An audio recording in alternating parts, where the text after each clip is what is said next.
საქართველოში 15 საათია.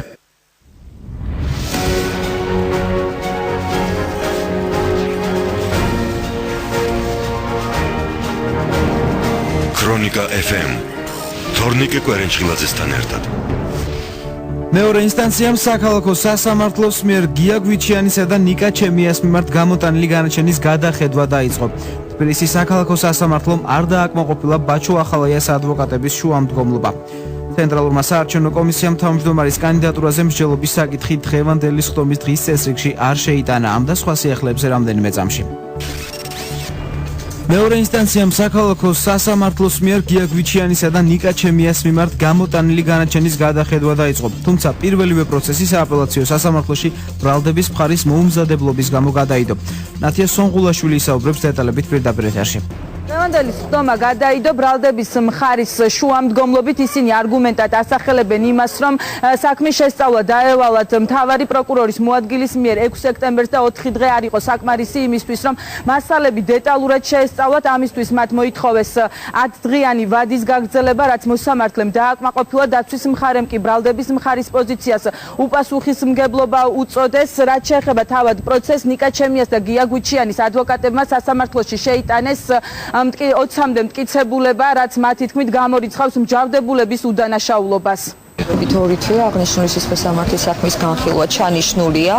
სასამართლომ შესაბამისი დრო მისცა მხარეებს იმისათვის, რომ მომზადებული იყვნენ. ძალიან სამწუხაროა, რომ დღეს გამოცხადდნენ პროკურორები, რომლებიც საქმის მასალებს არ იცნობდნენ. ეს არის სრულად უპასუხისმგებლო მათი მხრიდან, ვინაიდან ეს არის ძალიან მნიშვნელოვანი საქმე და საქმე ეხება უკანონო პატიმრებს. კეკლას განაჩენის შემდეგ რამდენიმე დღის წინ შეტანილი იქნა 20-ზე მეტი მტკიცებულება, რომელთაგან ყველა არის ახალი.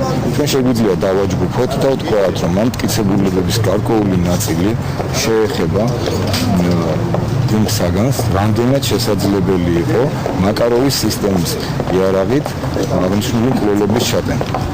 ამ შემთხვევაში თამამად შეიძლება ითქვას, რომ ძვლის ელასტიურობის ის სულელური თეორია, რომელიც გიორგი გვიჩიანის და ნიკა ჩემიას განაჩენში ასახული, რომლის თანახმად თითქოს ძვალი იწელება და იკუმშება და შესაძლებელია, რომ ტყუის გულამ ძვალზე დატოვოს თავისი მცირე მოცულობის დაზიანება, ცალსახად სამთავრობო ჩვენს მიერ წარდგენილი მტკიცებულებებით. აღნიშნული საქმის სახელმწიფო ბრალდების მხარდაჭერა წარმოდგენილ პროკურორებს, რომელიც სხდომაზე იყვნენ წარმოდგენილები, დაევალათ 6 სექტემბერს. შესაბამისად იმის გათვალისწინებით, რომ საქმე არის მოცულობითი და ჩვენ ვაცნობიერებთ იმას, თუ რა პასუხისმგებლობა გვეკისრება აღნიშნულ საქმეზე სახელმწიფო ბრალდების მხარდაჭერის დროს, კვალიფიციურად მხარდაჭერის მიზნით მიზანშეწონილად ჩავთვალეთ საქმის განხილვის გადადების მოთხოვნა. სააპელაციო სასამართლოში სხდომა დაინიშნა 30 სექტემბერს 12 საათზე. მე შეგახსენებთ ES თელასის მენეჯერი ნიკოლოზ ლომინაძე 2002 წელს ბახტრიონის ქუჩაზე საკუთარ სახლში იპოვეს გარდაცვლილი. 2006 წელს კი ნიკა ჩემიას და გია გვიჩიანს უადო პატიმრობა მიუსაჯეს. ეს ნათია სონღულაშვილი იყო. თბილისის საქალაქო სასამართლომ არ დააკმაყოფილა ბაჩო ახალაიას ადვოკატების შუამდგომლობა ციხის ბუნტის ეპიზოდზე მისთვის სისხლის სამართლის საქმის შეჩერების დაობაზე. ციხის ბუნტის ეპიზოდთან დაკავშირებით საქმის არსებითი განხილვა თბილისის საქალაქო სასამართლოში გუშინ დაიწყო. პროცესი კი დღეს განახლდა. დღევანდელ სხდომაზე დამატებითი მოწმეები დაიკითხებიან. ქრონიკა FM თორნიკე კვერენჩხილაძესთან ერთად. ცენტრალურმა საარჩევნო კომისიამ თავმჯდომარის კანდიდატურაზე მსჯელობის საკითხი დღევანდელი სხდომის დღის წესრიგში არ შეიტანა. ცენტრალური საარჩევნო კომისიის სხდომა დღეს 17 საათზეა დანიშნული, თუმცა CSKO-ს ვებგვერდზე გამოქვეყნებული ინფორმაციის მიხედვით კომისია დღეს მხოლოდ 27 ოქტომბრის არჩევნებისთვის ადგილობრივ დამკვირვებელ ორგანიზაციად დამოუკიდებელ ჟურნალისტთა ასოციაცია თავისუფალი პრესის და თემი და თვითმმართველობას რეგისტრაციის საკითხებს განიხილავს. პრეზიდენტმა კომისიას CSKO-ს უკვე წარუდგინა 3 სავარაუდო კანდიდატი, რომელსაც CSKO-ში ქართული ოცნების წევრები აირჩევენ, როგორ აფასებენ კანდიდატების საკუთარ შანსებს და რა გეგმები აქვთ თანამდებობის დაკავების შემთხვევაში. თემას მიშა ფეიქრიშვილი განაგზობს პირდაპირ ეთერში.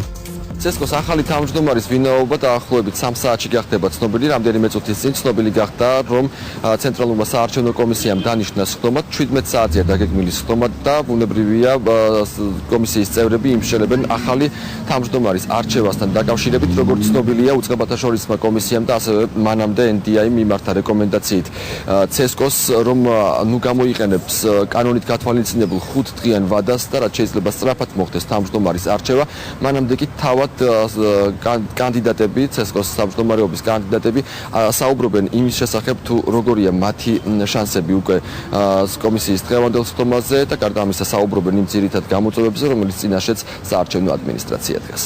რომ მე გაეროს განვითარების პროგრამაში ვმუშაობ უკვე 6 წელია მეტი და ამ ადამიანებთან მიწევდა ურთიერთობა და ძალიან ღირსეული ადამიანები არიან, აქვს საკმაოდ დიდი საარჩევნო გამოცდილება, თუმცა ვფიქრობ, რომ შანსები ალბათ შესაძლოა რომ უფრო ჩემ მხარეს გადმოიწიოს, იქიდან გამომდინარე უფრო მაღალი იყოს, რადგან განსხვავებით ამ კანდიდატებისგან გარდა საარჩევნო ადმინისტრაციის მუშაობის გამოცდილების მე მაქვს ასევე სხვა არჩევნებში ჩართულ მხარეებთან მუშაობის ძალიან დიდი გამოცდილება. ეს სამი კანდიდატურიდან თუ აირჩევა ცენტრალური საარჩევნო კომისიის თავმჯდომარედ ნებისმიერი საარჩევნო ადმინისტრაციას ეყოლება ის თავმჯდომარე, რომელმაც ძალიან კარგად იცის თვითონ საარჩევნო გარემოც, პრობლემებიც, რა უნდა გაუმჯობესდეს, რა მიმართულებით არის საჭირო სამუშაო და ამას დაინახავს არა დღეს და ხვალ, არამედ ამას ხედავდით, ზუსტად ერთმანეთთანაც საუბრობდით ამაზე, უზიარებდით აზრებს და რა ვიცი, ეყოლება თავმჯდომარე, რომელიც კარგად გაართვევს ალბათ თავს ამ საარჩევნო პროცესს.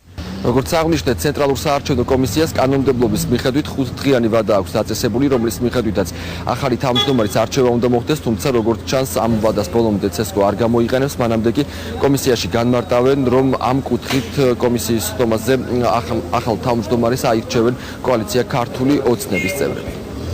პრეზიდენტის მიერ კანდიდატურების წარდგენიდან 5 დღის ვადაში CESCO-ში თავმჯდომარეს ირჩევენ კოალიცია ქართულ ოცნებაში შემავალი პარტიების მიერ დანიშნული წევრები. სხდომას, რომელზეც ეს გადაწყვეტილება უნდა იქნას მიღებული, იწვევს უხუცესი წევრი, რომელიც ასევე ამ კოალიციაში შემავალი პარტიის მიერ დანიშნული წევრია. სხდომაზე, როდესაც იქნება მოწვეული, CESCO-s თავმჯდომარე არჩეულად ჩაითვლება, თუ რომელიმე კანდიდატმა მიიღო 4 ან 4-ზე მეტი ხმა. პრეზიდენტმა 3 კანდიდატი გუშინ წარუდგინა ცენტრალურ საარჩევნო კომისიას, 3-ვე კანდიდატი არასამთავრობო სექტორის მიერ არის წარდგენილი პრეზიდენტთან. შესაბამისად, სწორედ 3 საათში მოუწევს ცენტრალურ საარჩევნო კომისიას იმსჯელოს ამ კანდიდატებთან დაკავშირებით და მიიღოს საბოლოო გადაწყვეტილება. დაახლოებით 3 საათში გახდება ცნობილი, ვინ უხელმძღვანელებს ცენტრალურ საარჩევნო კომისიას. მე შეგახსენებთ, რომ 12 აგვისტოს დატოვა CESCO-s ყოფილმა თავმჯდომარემ ზურაბ ხარატიშვილმა თანამდებობა. ქრონიკა FM თორნიკე კვერენჩხილაძესთან ერთად. როსპოტრებნაძორის წარმომადგენლები საქართველოს კიდევ ერთხელ ეწევიან მესამე ვიზიტის ფარგლებში დაგეგმილია 30-მდე ქართული კომპანიის შემოწმება. ცნობილია, რომ ერთკვირიანი ვიზიტის ფარგლებში რუსიის სპეციალისტები ქართულ კომპანიებს თითქმის მთელი ქვეყნის მასშტაბით მოინახულებენ. დელეგაცია თბილისში 16 სექტემბერს ჩამოვა. ეს დელეგაცია ეწევა საქართველოს. დელეგაციას ხელმძღვანელობს რუსეთის მოსკოვის მთავარი სანიტარული ექიმი. საკმაოდ ისეთი კომპეტენტური დელეგაცია. იმედი მაქვს, რომ ისინი დადებით პასუხს გასცემენ როგორც წინა ვიზიტებისას და ამ კომპანიებსაც საშუალება მიეცემა, რომ ოპერირება დაიწყონ რუსულ ბაზარზე. რუსეთ-საქართველოს საზღვარზე დღეს განახლებული საბაჟო გამშვები პუნქტი ყაზბეგი გაიხსნა. ობიექტი მთავრობის წარმომადგენლებმა დაათვალიერეს, მათი განცხადებით ინფრასტრუქტურის განახლების შემდეგ გაიზრდება მგზავრთა გადაყვანის მაჩვენებლები, რაც რუსეთ-საქართველოს სავაჭრო ურთიერთობებზე დადებითად იმოქმედებს. ეს იყო ამ დროისთვის ბოლო ინფორმაცია. დღის სხვა სიახლეებით ქრონიკა FM-ი უკვე 9 საათში დაბრუნდება. ნახვამდის.